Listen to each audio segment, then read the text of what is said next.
Murder in the morning from the Hidden Killers podcast. It's a day that a lot of us have been waiting for quite some time. If you've been following the case against Bryan Kohberger, as we have from day one, today is his arraignment. This was something we just learned about like a week ago or so. It was originally supposed to be the preliminary hearing in June, but that is now canceled. A secret grand jury has indicted him on all of the charges of murder and burglary as well. The 4 counts of first-degree murder and the burglary charges. And today is the day we are going to hear him plead, and probably not a whole lot more. That's the thing everybody's was kind of excited about with the preliminary hearing, is that's almost like a mini trial, if you will. Yeah. That's where both sides come out. They throw down what they have against each other, enough anyway to either convince the judge that, yes, this should continue on to trial or whatever should happen. Grand jury has already decided that. So he is going to be going to trial unless, of course, he pleads something. If they offer a plea deal or anything of that nature, he has those options should they be on the table. But I highly doubt that that's going to take place. What we're likely going to see today is a guilty plea.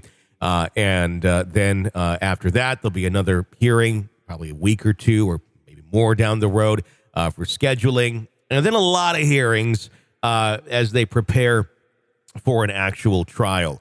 I'm assuming this gag order is going to stay in place throughout that whole process. And we're probably, other than leaks that come through, I don't expect a lot today, quite honestly, as the hearing takes place. But we'll have coverage of it for you here as it happens. I'm understanding that we're going to have audio as well. This has been something where they keep changing their minds like last minute on so many things. So as I say that right now, just don't hold your breath. Whatever we can get for you today on this case in terms of the audio from the courtroom, we'll, of course, give you the information on what happens regardless. But I hope we have something on all that. Tony, what are your thoughts on, do you think, when was this, back in March, that they decided that they could do a firing squad for those who are sentenced to death in Idaho? Do you think that maybe with that sitting on the table, maybe he'll enter a plea of not guilty to spare himself that? No. Is that a possibility? I think I don't see that, quite honestly. I think he's going to take his chance. If he believes he's innocent, which that's been the thing. He says he's looking forward to being exonerated, or at least his attorneys have said that. No, I mean, if this is going to go, he's going to give it a shot to try and have freedom if he believes he's innocent, versus putting a guilty plea in, because a guilty plea is going to be life in prison without parole, guaranteed. So yeah, that's true. And there's so much evidence like putting him near the crime scene where he didn't live by them. He had no reason to be there. He wasn't associated with anybody in that area, but they placed him there. So there's so many things pointing at him, and I don't think he stands a chance. I think there's a lot of things we don't know about yet in this case, not necessarily that are there to exonerate him, but I think there's a lot more damning evidence in this case that is being held close to the vest at this moment in time that really even pinpoint him there in greater detail. There's been a lot of things that were taken out of his apartment. There was a lot of searching basically of everything that he has. And there has been leaks that have come out and even just straight up documents that say they found blood over here. They've never been specific enough to say this was his blood, this was a victim's blood, the DNA of it. That has not yet been revealed. But there has been a lot of speculation on a lot of things that he wasn't the perfect criminal by any means. There's likely going to be a treasure trove of stuff in his vehicle that they looked at. You can scrub that stuff as much as you want, but DNA is DNA, blood is blood. It's going to be in there. There's really no way of getting it out of certain materials, short of burning it. So I really think there's going to be a lot more that's going to come in this case that really points the finger at him. I could be wrong, but I really think there's a lot more to come. In terms of what we know thus far, some of the bigger pieces that stand out to me, and I think the biggest one to me is the fact that his phone pings him right in the area of the murders in the middle of the night on that November evening. And I don't know how you get around that. How do you claim? I mean, phones are accurate. That's just the way they are. And well, here's what's even more damning about it. It shows him driving into the area, and then suddenly when the crime takes place, he turns his phone off. Oh. And then it suddenly comes back on the radar after the crime has been committed. There isn't a pattern of him turning his phone on and off in his cell phone usage history, except for right there. It would be maybe he had that moment of clarity of, oh shit, I didn't turn my phone off. I think he thought it was going to be a better idea to turn it off, because then the phone won't ping him directly at the crime scene, but it pings him leading up to the crime scene, and it pings him driving away from the crime scene, not specifically at the crime scene, because the phone was turned off.